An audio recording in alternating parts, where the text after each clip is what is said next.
left Alaman and then no side dope. Here we go, another Square Dance Callers Talking. Tonight, I have my original podcast buddy. He started this thing off with me. Tonight, I've got Shawn Butler. We're going to call this the recap podcast episode because we're going to go over some of the stuff that we've heard. I will tell you this. Shawn is a really good friend of mine, one of my best friends, and he is the best hype man I have ever met. If he calls you up on stage and introduces you, the crowd will absolutely remember you. There's not a better mind that I know out there. Shawn, how are you, buddy? I'm doing great, Charlie. How are you? Thanks for having me on again. Very good, man. We talked about this. We talk every Sunday. We talk once or twice a week sometimes. And we had talked about after I had a few podcasts, if they went well, that me and you would sit down again and talk about stuff because you have a fantastic memory where I do not. We do talk every week about the podcast and talk about callers and things like that.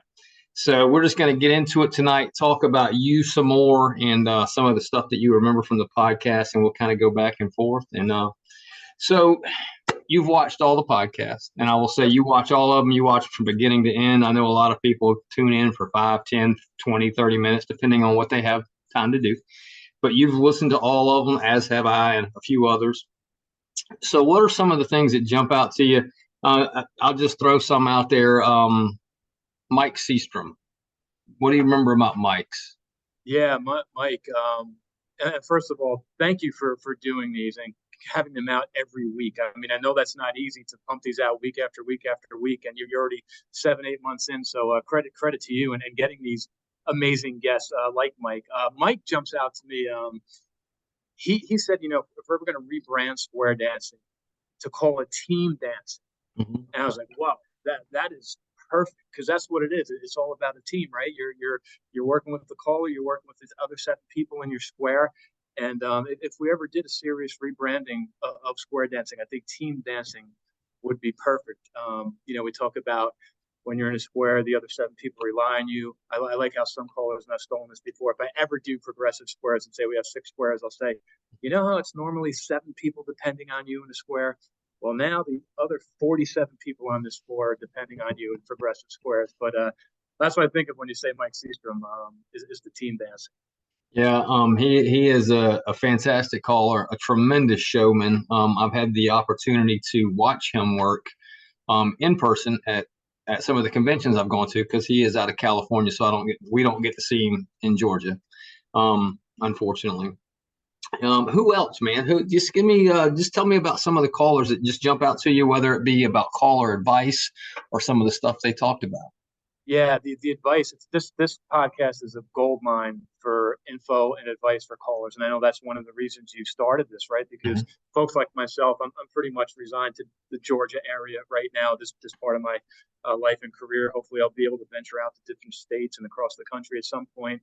But I don't get to meet these folks. But hearing from them, it's incredible. I think Vernon Jones, for example, in addition to your baseball stories, right? That you have. Yeah, those were fantastic baseball stories, right? Nolan Ryan and Billy Martin, things like that. But he said something so profound that will always stick with me, and I think this is applicable not just to square dancing, but to any aspect of life. He said, you have some of these callers will say, well, I have 30 years of experience, so I'm good. And he challenged them to say, well, do you have 30 years of experience, or do you have 10 years of experience repeated 3 times over?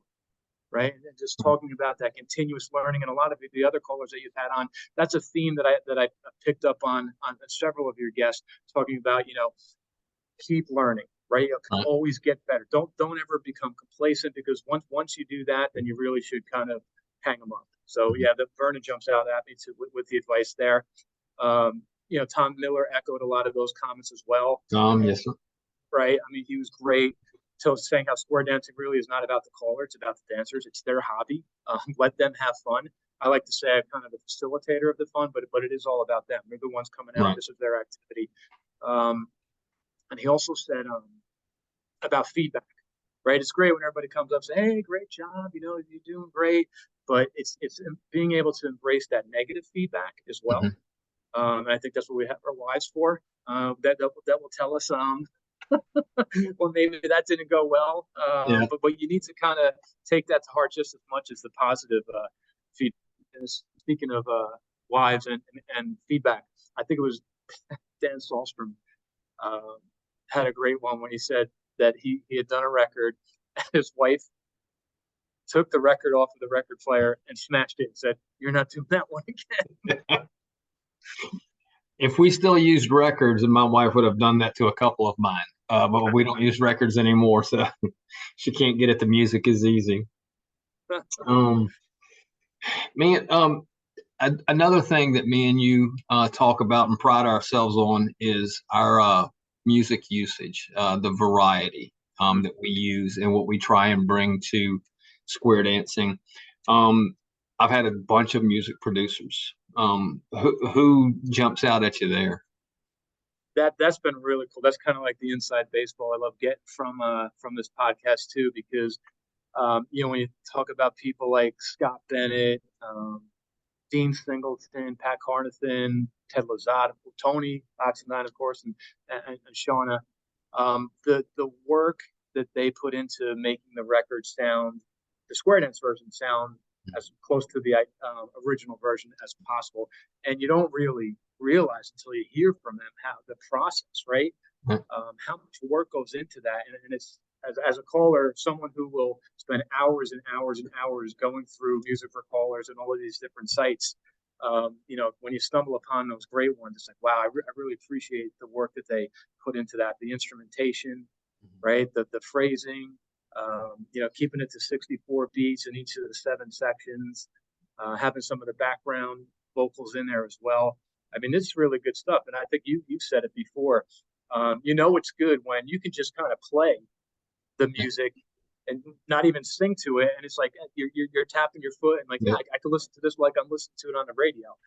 So I'm grateful for all of those producers and everybody else that puts out this great music, because I think we owe it to the dancers, right, to keep the music absolutely fresh. I think it's a change that I've seen. Of course, we haven't been around just dancing for a long time, but now some floors you can walk in and put on even a patter music or singing call, and the dancers, if they've never heard you do it before, they'll know what the song is. It's almost to name that tune, because some of the music is so close to the original. It's just crazy how good the music is.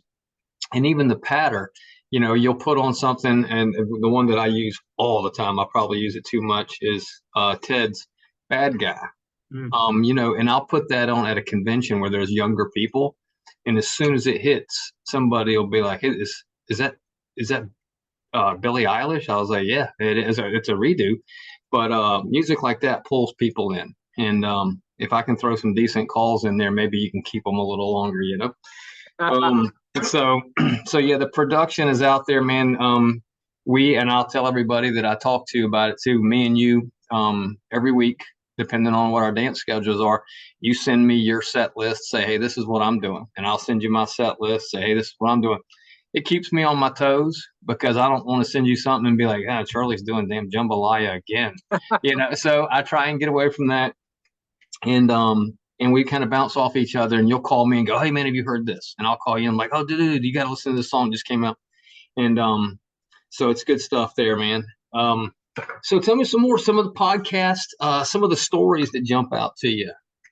There's a lot of funny stuff too, right? You do a great job pulling this out of your guests. I think it was Buddy Weaver. We talked about calling in Japan one time, and he said, send her back Dixie style to an ocean wave, and then it wasn't turning out the way it should be. He's like, what happened to my left-handed waves and things like that? Called it again, and then he's like, wait a minute, they're interpreting that as centers Dixie style to an ocean wave, so a totally different result with that one.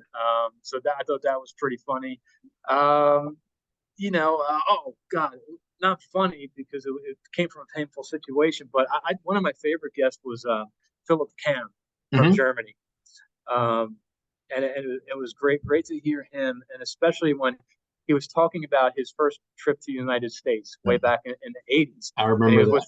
with with his girlfriend, and then his girlfriend decided to break up with him, and he ended up taking a Greyhound bus from, I think it was Virginia or Pennsylvania, somewhere there, Where's all the way Virginia? to Texas. And you said to him, like, man, I tell you what, Philip, I'm sorry about that situation, but you got yourself the makings of a great country song. And then what does he do a week later? He cranks out a country song. It's phenomenal. It is phenomenal.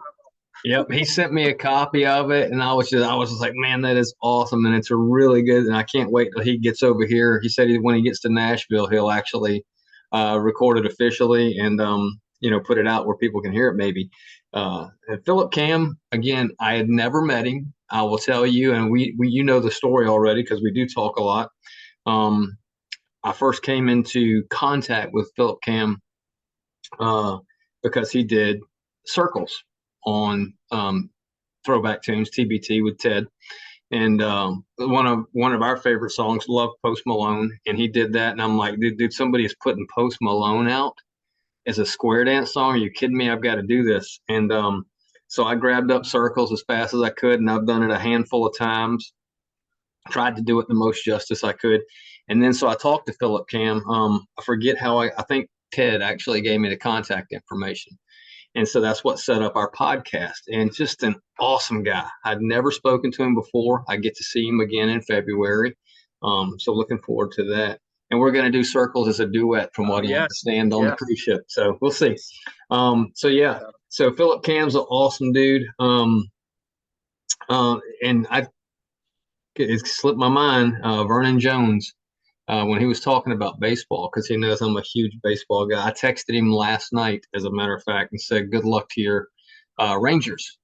And and they win big. So they moved on. So that was good. And who else? Corbin Geis was a great one. He was a mascot for a minor league team, right? Yep.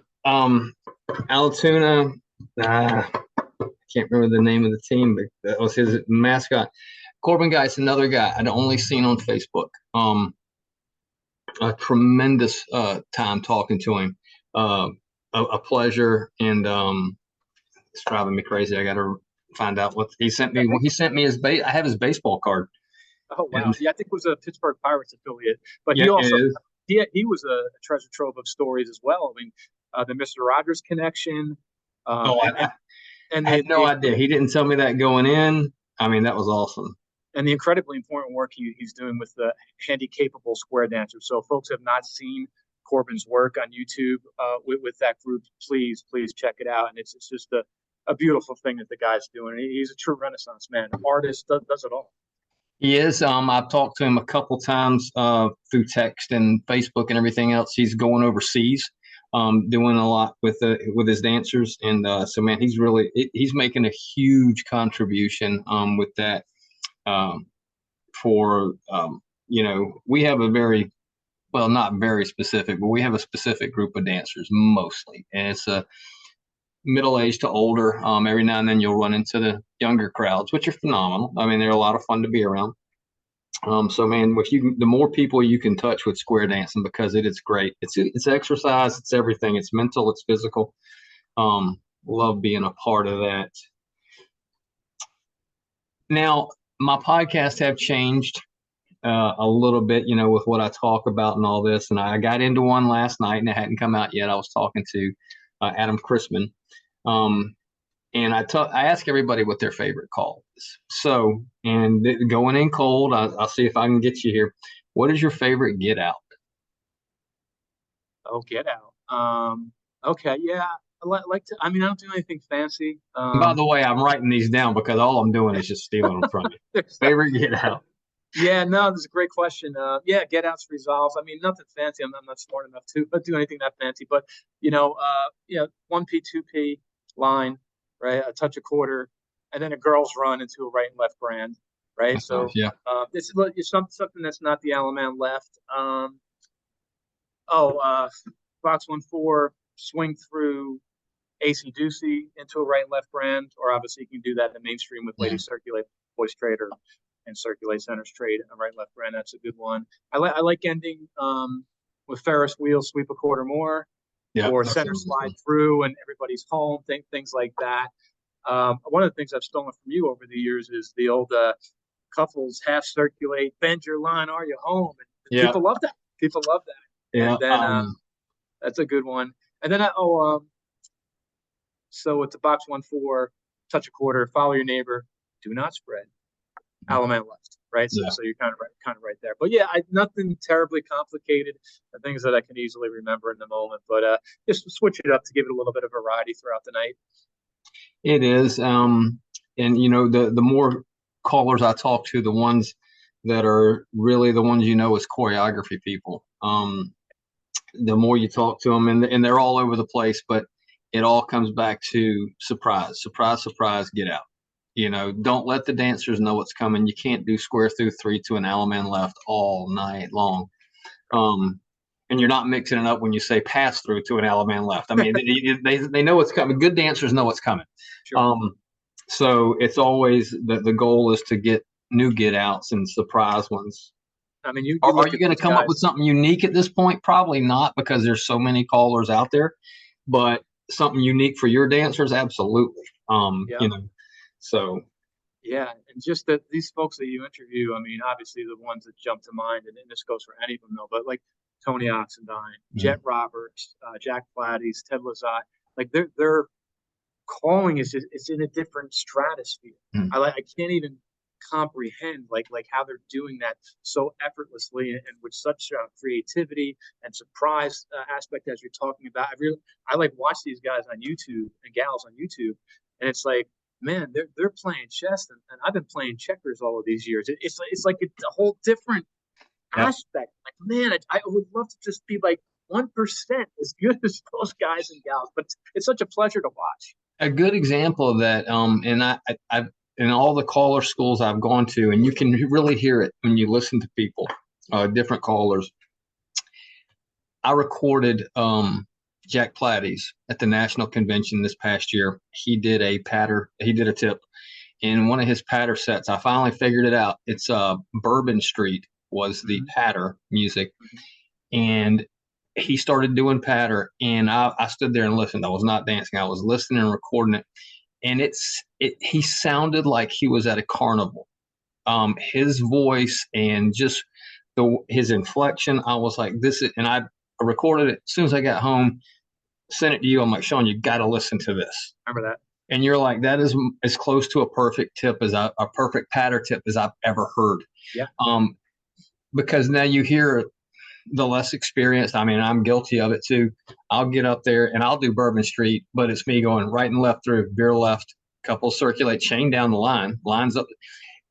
I'm just barking out orders. And that's what, the caller coaches that I've done over the years, they're like, hey, a patter is a singing call, but you don't have any singing breaks in it. You get in there, you sing the patter. Make it rhythmic, make it work. And when you hear something like what Jack did, it's just amazing. And I'm probably the only one that has that recording because they don't record a lot of that stuff. I've got it. I keep it on my Google Drive, and I listen to it about once a week. It's amazing. They're having a conversation with the dancers too, right? The calls are happening, and you hitting the beats on the music at the right spot, and just improvising, ad-libbing conversation as necessary. Throughout, it is just a master class listening to these guys. It is incredible. Absolutely incredible. A lot of people, I mean, and I'll be the first one to tell you, I learn as much watching YouTube as I would if I were going to a caller school. Now, the caller schools are great, and you get mic time, and you get one-on-one people, and it doesn't matter what school you're going to. They're all a little different, but they're going to say, hey, do this, do that. And Ken Ratucci's big about take my hand out of my damn pocket. He always got me for that.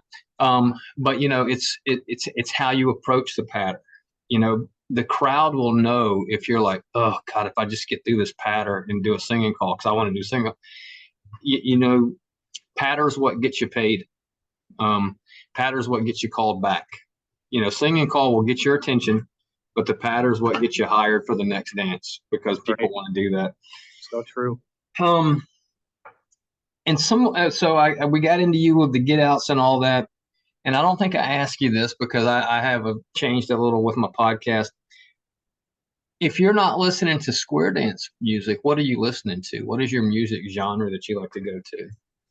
Oh boy, that's a great one. I'm all over the board. A lot of people don't know this about me. Probably my first love is uh, classic jazz. So when you talk about, Miles Davis, Coltrane, Charlie Parker, Ella Fitzgerald, folks like that, the whole bossa nova scene from the '60s with Antonio Carlos Jobim.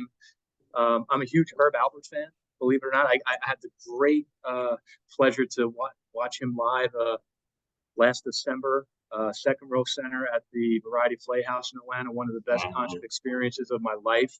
But obviously grew up on '70s and '80s music, loved that, got that locked into my Sirius XM, in addition to the jazz, classic rock.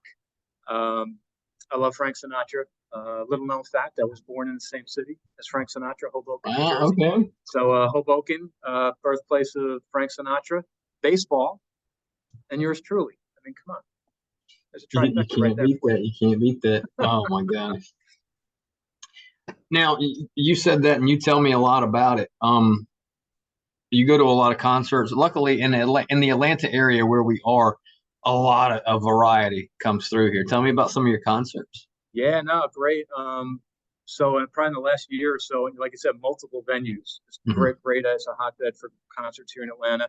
I mentioned Herb Alpert, multiple little jazz and salsa shows, Latin jazz, things like that in smaller venues. But as for the bigger venues, Bruce Springsteen, he's my guy. I'm from New Jersey. It's got to be my guy. Who else do we see? And I go to these shows with my wife, Shamara.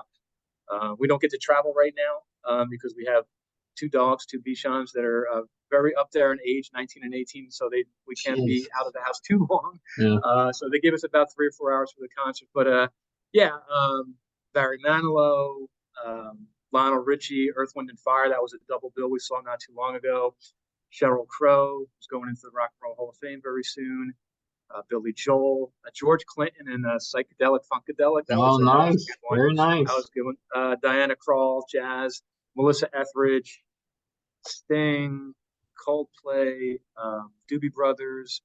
Yeah, that's just kind of the last year or so. So yeah, a lot of great opportunities to see some live music, and to me, there's nothing better than live music and good live music. All those artists that I just mentioned, they came through, and we had a great time. I would like to get out. I don't pay attention to who's coming to town and stuff like that. Working as much as I do in police work, I take it. I see Braves games and I see concerts that come through the Brave Stadium at SunTrust. Yep.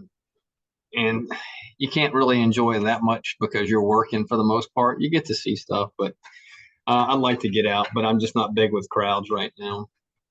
On that note, you are a music guy, and that's kind of what kept us going as strong as we do in this. What would you like? Are any songs jump out? You like, man, I'd love to hear this as a square dance song that's not out there right now. You ever thought about that? Yeah, then I go back into the conversations that you had with the producers, the record producers. I'm like, well, would that even work? Right. So now I'm starting to think like that. But, if I hear something, I don't know, for example, like the Doors' "L.A. Woman," like, man, I love that song growing up, and it's a great song. Like, could that be a square dance song? I don't know. Somebody with the expertise would have to tell me. And then in a lot of the things, there's a lot of Sinatra songs from the classic American songbook that I think would be great ones. And there's a lot of that out there already. Like when Tony Bennett passed away, I found out he passed away that morning, and I scrambled, and I think it was Blue Star. I think it was Buddy Weaver's label had "I Left My Heart in San Francisco." So I quickly learned that one as a tribute to Tony. But yeah, there's so many out there that hopefully could make a great square dance song. And I will tell you, and I joke about this with you on the side, that I have so many songs that I have purchased that I haven't even brought into a class setting or a dance setting yet. It's just they're just piling up. So I have a bad habit of hitting that PayPal button a little too earnestly as they kind of like, maybe I should probably focus on this batch here before I start buying some new stuff. But there's so much great stuff out there, and you want to jump all over it. So yeah, we'll see. They keep putting out great music, and I look forward to it. And I'll hear that. I'll have a set list set up for like a Friday night, and it's Tuesday, and one of the record labels of the many that I frequent will put out something. I'm like, oh, I'll go grab it immediately, and I'm like, I'll cut a song that I've been practicing for 3 days just to start working on this one. But I was like, because I've got to do it. And it's like you said, I'll start going through my memory sticks with mine. I'm like, I forgot that I bought this thing. I've never used it. And then I'll pull it out and I'll do it a few times. And then my wife will tell me she's tired of hearing it because I'll do it, 50 times in my living room and to get ready. Luckily, they can't smash our MP3s, right? So we're okay there. But I mean, I was just looking at some of the things I've used for singing calls in the past couple of months, and it seems like I've been leaning heavily on Scott Bennett's Acme recordings and Ted Lazat's throwback tunes, but they're so good. When you look at Acme, September is a big one. I love doing September. The Kennesaw Square Dealers and we had a great opportunity back in 2019 to sing on local Atlanta television. It was Square Dance Month in September, and we found out that the host of the show loved Earth, Wind & Fire's version of September. So we actually did that live and got her to dance. Awesome. So that was fun. Now that it's Halloween time, one of my favorite things that Acme has out is Werewolves of London, Warren Zevon, and right with the howling and the whoos, right? And the crowd loves that stuff. Dock of the Bay I just did recently. Scott has another great one out that I'm looking forward to doing again Christmas time. It's called Christmas Comes But Once a Year. It's not a popular one, but it's an old Amos Milburn tune, and the music on that just cooks. It is phenomenal. In fact, I couldn't even wait till December to roll around this year. I did it on September 1st at our dance in Kennesaw because I can't wait anymore. And then Ted. I know we're mutual Prince fans. Has a great version of Raspberry Beret, "Cruel Summer," the Bananarama song. Oh yeah.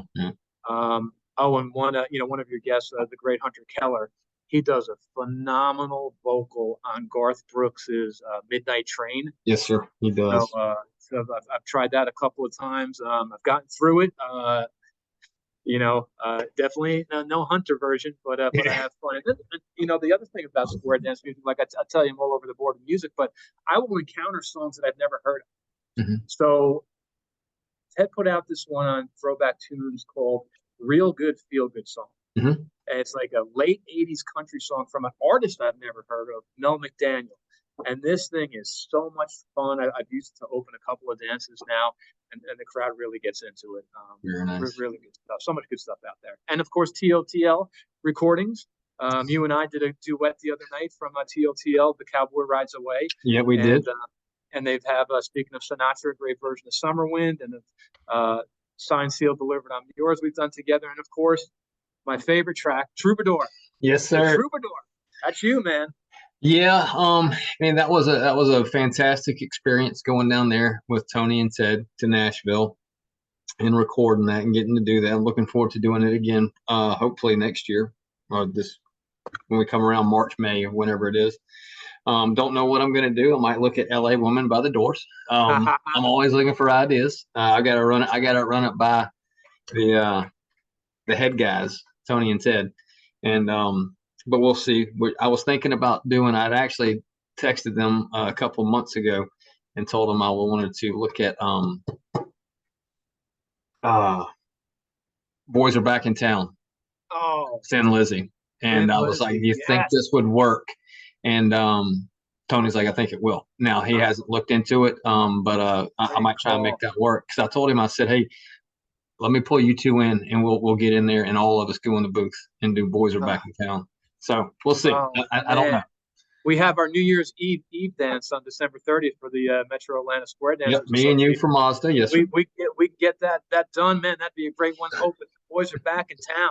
There we go. Let's do it. I think we might. We got a couple surprises for that dance for our pre New Year's Eve. Gosh, what was that? I was just going to ask you something. Oh, what I was going to say. I tell a lot of people when I'm out places, whether it be at my dance or at a convention or something, and we start talking about callers, I'll bring you up. And some of them know you, some of them heard about you. You're all over Facebook and or YouTube, because you don't do Facebook, but you're on YouTube.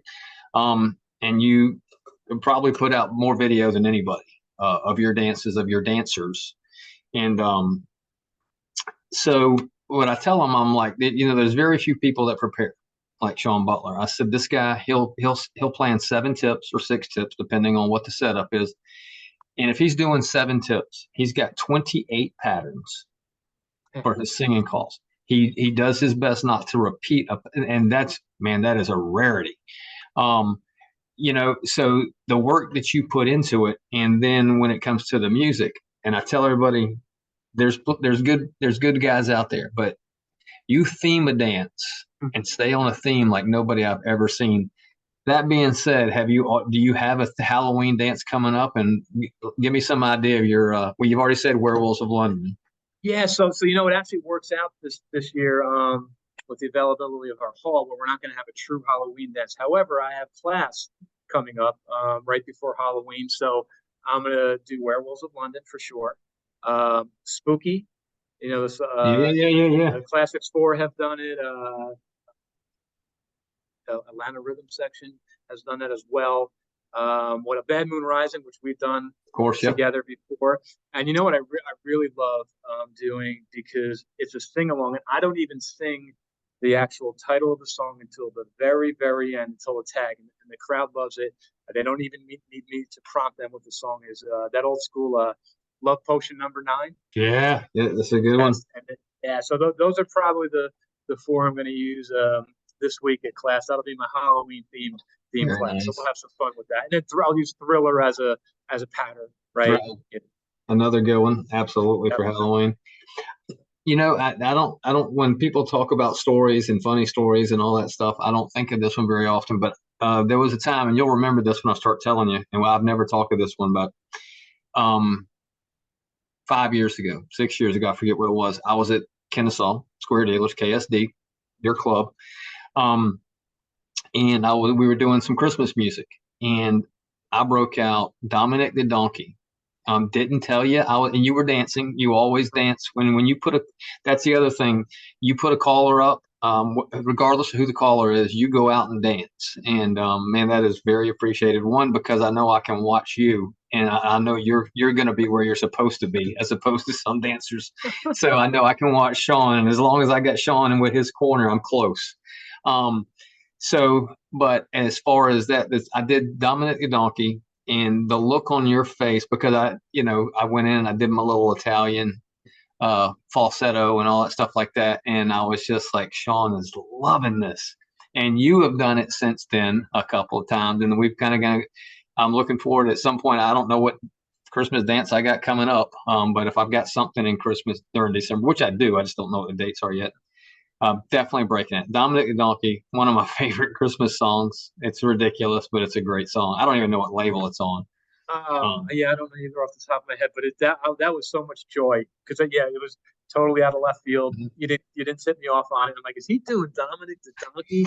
That's one of my favorite Christmas songs. And I'm sorry, I've completely forgot, because I am terrible with names, and that's regardless. Somebody I met yesterday or met 10 years ago.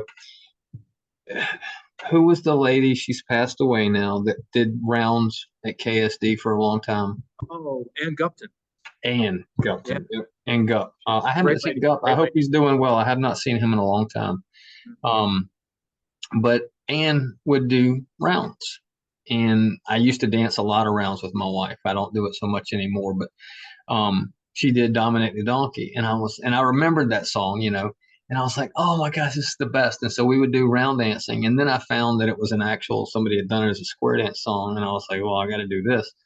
And just love that. So that's a story. And I always think about your face when I started doing Dominic the Donkey. So that was one of my best moments as a dancer. That was such a wonderful holiday surprise. And I'll give a spoiler alert for people who haven't seen any of those videos or have never danced to it. But there's a pretty cute thing at the end of it. In the tag, it goes on a little longer. So you say join hands, circle to the right, drop hands, go single file, and then they're kind of doing this. It's like bump, bump, bump, bump, bump, bump. Like they're kind of like donkeys Yep. walking around in a circle. And like then they realize it's like, hey, man, what are you doing to us? But that's great. Great tune. That was a great find by you. Oh my gosh, that's the best. Well, Shawn, you're still at work. I don't want to keep you too long, buddy. So what else were we thinking about? We will do this again down the road. Do you have any dances coming up? I know we talked about your Halloween. You got class to do, and Christmas. Anything jump out you want to? Oh, I knew what I wanted to talk about. Your YouTube channel it's S Butler, yes? S. Butler. S Butler. Really encourage everybody who watches this podcast to just Google S Butler for Shawn Butler, but S Butler, and find yours. And just the amount of video you put up, it's fantastic to listen to. It's a lot of fun to watch, and so you get a little taste of that. And if you look deep enough, you'll find some of my videos in there, and you'll find Dominic the Donkey somewhere deep in your the bowels of your YouTube videos. Yeah, you know what's been a nice surprise with the videos, and I like to do because I want to showcase a couple of things. I want to showcase the dancers, right, and show their skills. Showcase the music, right. So I always give credit to the music labels on there. So that's great. But what I didn't expect was like people commenting, and then you can see the analytics on the video where people are viewing it from.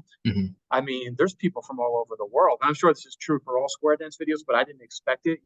Whether it's South America, Europe, Africa, right, Canada, all over the place. I joke that I'm a bigger hit around the world than I am in Kennesaw, but but it's so cool to be able to kind of share that. Like, this is something we're doing on a Friday night in Kennesaw, and then next morning, somebody halfway across the world could be enjoying one of these songs that we mentioned before. So it's really nice.